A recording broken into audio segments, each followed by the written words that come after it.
Cowabunga dudes, Simon here, back with another video talking about my diet. I've got 3 new recipes today. All of them use healthy, nutritious ingredients and they help keep my digestive issues under control.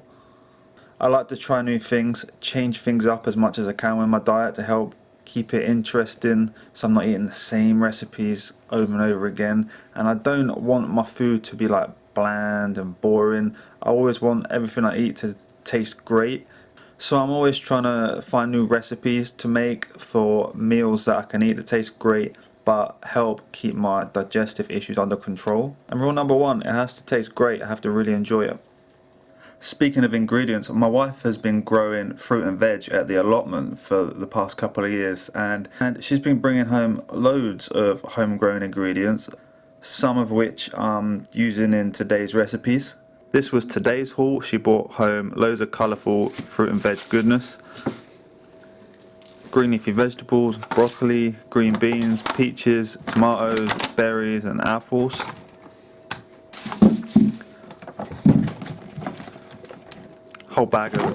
There's a whole bag of garlic and onions, which we'll be using in today's recipes as well. So yeah, I'm quite the proud husband.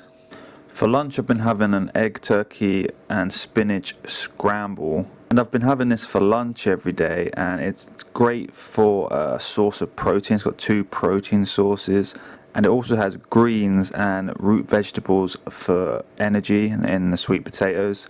This makes a really good breakfast as well, to sort of fuel you throughout your day and give you energy for your workouts, but I've been having it for lunch. I do a little bit of meal prep, so I prepare 4 days worth of this dish all at once. So the first thing I do is preheat the oven to 425 degrees Fahrenheit, or about 220 degrees Celsius.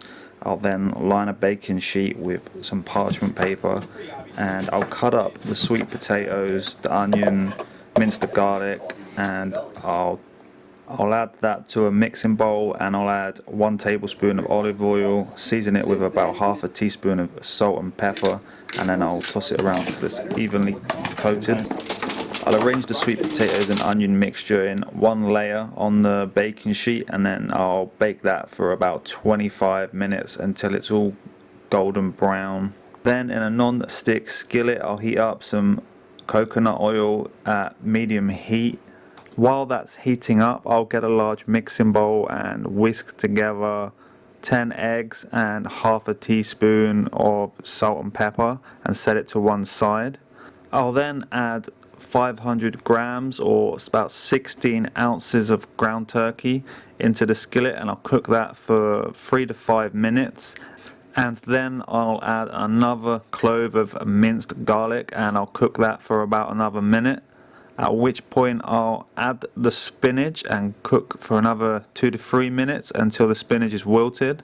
Then I'll add the eggs to the skillet, and I'll let that cook without stirring it until the mixture begins to sort of set around the edges a little bit.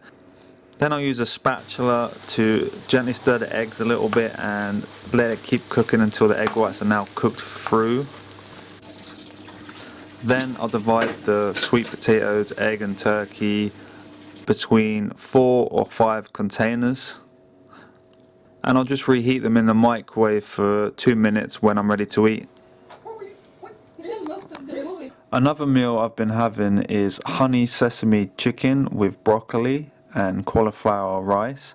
This has become one of my favourite dishes to eat on Paleo, and I have this quite a lot now, sometimes twice a day.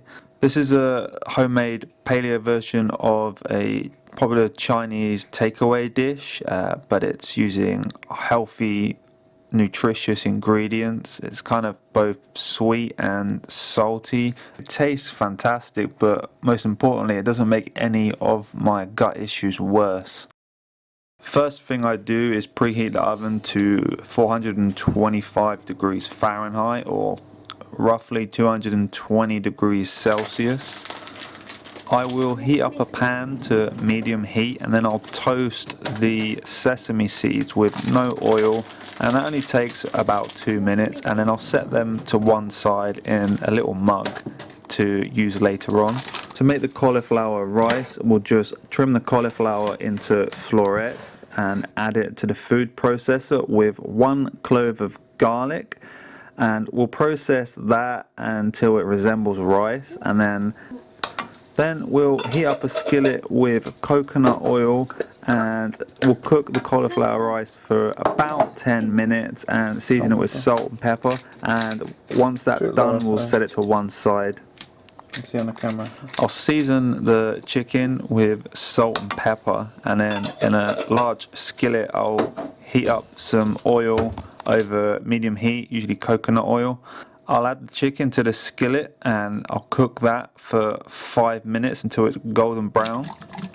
In a large mixing bowl I'll quickly whisk together the chicken broth, coconut aminos, honey, ginger and garlic.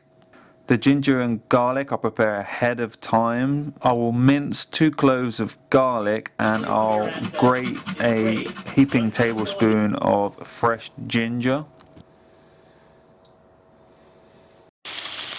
I then flip the chicken in the skillet and then I'll pour in the sauce mixture and I'll bring that to a simmer.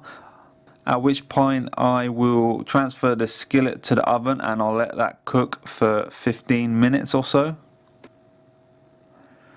While that's cooking, in a large mixing bowl I'll toss the broccoli in some olive oil and then I'll season that with salt and pepper, and I'll arrange that in a single layer on a baking tray and then I'll bake that for about 10 minutes. Once everything is done cooking, I'll divide the chicken, broccoli and cauliflower rice between 4 containers and I'll eat that throughout the next 4 days. The next dish has probably got to be my favourite paleo dessert that I've made so far. I think almost everybody loves chocolate chip cookies, but this is a giant chocolate chip skillet cookie made with almond flour and it tastes absolutely amazing, especially with whipped coconut cream. I'll preheat the oven to about 350 degrees Fahrenheit, which is about 180 degrees Celsius, and I'll grease a roughly 10-inch skillet, oven-proof skillet with coconut oil. In a large mixing bowl I'll beat together the ghee, maple syrup, coconut sugar or sweetener and vanilla. Coconut milk, for example. You can find it at Aldi. As well as 2 eggs, and using an electric hand mixer I'll whisk that together until it's smooth.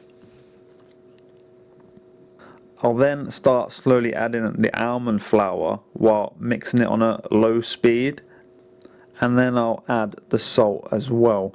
You can add baking soda if you want the cookie to rise and become really big and fluffy. I personally skip the baking soda or baking powder for this one, as I like it to be a little bit more crumbly and cookie-like. Then I'll add in my chopped 80 grams of dark chocolate, and that's usually 80% dark chocolate. I know a lot of people with acid reflux and gastritis don't do well with chocolate, but I personally find if I stick to dark chocolate, 80% or darker, then I'm absolutely fine. I'll stir in the chocolate and then I'll transfer the mixture into the skillet once it's mixed. Then I'll pop that in the oven and I'll bake it for 20 to 25 minutes until the cookie is golden brown. It will probably be slightly gooey when you first take it out of the oven. You've got to take it out and leave it on the side to cool down and set. Just got to leave it on the side to cool down for it to set properly and harden up. Leave it to cool for at least 20 to 30 minutes before eating it. To make the coconut whipped cream, I'll just take some refrigerated coconut milk. I'll put it in a mixing bowl. I'll mix it with some coconut sugar or some sweetener, and I'll mix that up for about 30 seconds with an electric hand mixer. If you want to keep it strictly paleo, you can use coconut sugar. If you want to keep the sugar low, you can use a sweetener Some sweeteners can cause people to have digestive problems. However, erythritol, I find that I get absolutely no problems at all. But if you want to avoid sweeteners altogether, you can always use the coconut sugar. So I'll cut the skillet cookie into 4 or 5 pieces and I'll store it in the fridge, and I'll have that for dessert throughout the week.